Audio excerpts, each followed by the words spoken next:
Ready start. लोकतांत्रिक मूल्यों की प्रतिष्ठा को रेखांकित करने के लिए देश की सबसे बड़ी अदालत समय समय पर फैसले देती रही है। पिछले दिनों सुप्रीम कोर्ट के दो अहम फैसले ऐसे ही थे जिनमें न केवल देश की लोकतांत्रिक व्यवस्थाओं से जुड़े सवाल उठाए गए बल्कि शीर्ष अदालत की सर्वोच्चता पर भी मोहर लगाने का काम हुआ। इसमें एक फैसला चुनावी बॉन्ड योजना को असंवैधानिक घोषित करने का है तो दूसरा चंडीगढ़ में मेयर चुनाव में आम आदमी पार्टी के उम्मीदवार को विजेता घोषित करने का। चंडीगढ़ मेयर चुनाव के मामले में तो प्रधान न्यायाधीश वी.आई. चंद्रचूड़ ने 8 मतपत्रों को गलत तरीके से अवैध ठहराने के पीठासीन अधिकारी के कृत्य को गंभीर कदाचार माना, जिसमें भाजपा उम्मीदवार को मेयर के रूप में निर्वाचित घोषित किया गया था। दूसरे फैसले में प्रधान न्यायाधीश की अध्यक्षता वाली सुप्रीम कोर्ट की संवैधानिक पीठ ने चुनावी बॉन्ड योजना को अमान्य और असंवैधानिक घोषित किया है। कोर्ट ने कहा है कि गुमनाम चंदे वाली यह योजना अनुच्छेद 19 के तहत एक नागरिक के मौलिक अधिकार का उल्लंघन करते हुए उसे संसद और राज्य विधानसभाओं के लिए निष्पक्ष और स्वतंत्र चुनाव के हित में मौलिक जानकारी प्राप्त करने से वंचित करती है। वर्ष 2017 में केंद्र सरकार ने इलेक्टोरल बॉन्ड स्कीम को वित्त विधेयक के रूप में सदन में पेश किया था।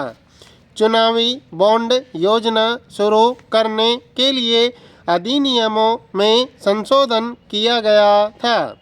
ये अधिनियम थे लोक प्रतिनिधित्व अधिनियम 1951, कंपनी अधिनियम 2013, आयकर अधिनियम 1995 की धारा 13A और भारतीय रिजर्व बैंक अधिनियम 1931 की धारा 31। इन संशोधनों का उद्देश्य राजनीतिक दलों द्वारा मिलने वाली फंडिंग को गोपनीय बनाए रखना और उनकी पहचान को छिपाए रखना था।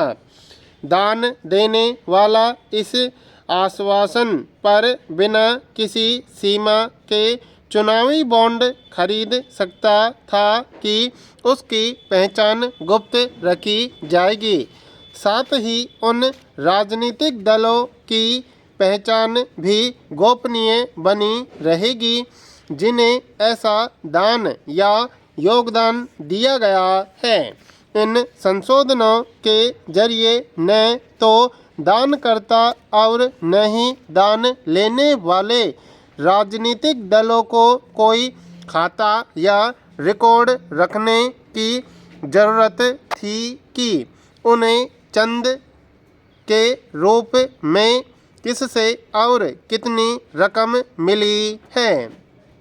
ये नए प्रावधान कानून के उन प्रावधानों से अलग थे जिनमें दानकर्ताओं को विवश किया गया था कि वे राजनीतिक दलों को दिए गए चंदे और उनके नाम का खुलासा करें। समान रूप से राजनीतिक दल उन्हें मिली पूरी राशि का खुलासा करने के लिए बाध्य थे। कंपनियों द्वारा इस चंदे का लेखा जोखा न रखे जाने के परिणाम दंडात्मक प्रकृति के थे। इन प्रावधानों के मूल में यही भावना थी कि राजनीतिक दलों को दिए गए चंदे का लाभ दानकर्ताओं को न मिले। इन कानूनों ने सार्वजनिक जीवन में वित्तीय ईमानदारी और शुचिता सुनिश्चित की और चुनावी प्रणाली को स्वच्छ, स्वतंत्र और निष्पक्ष बनाए रखने में योगदान दिया।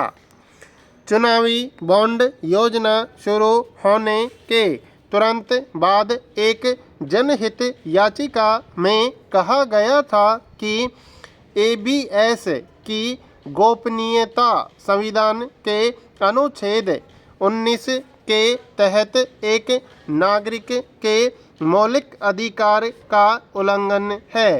कोर्ट ने भी कई फैसलों में कहा कि किसी भी नागरिक को सूचना के अधिकार के जरिए जानकारी हासिल करने का अधिकार है।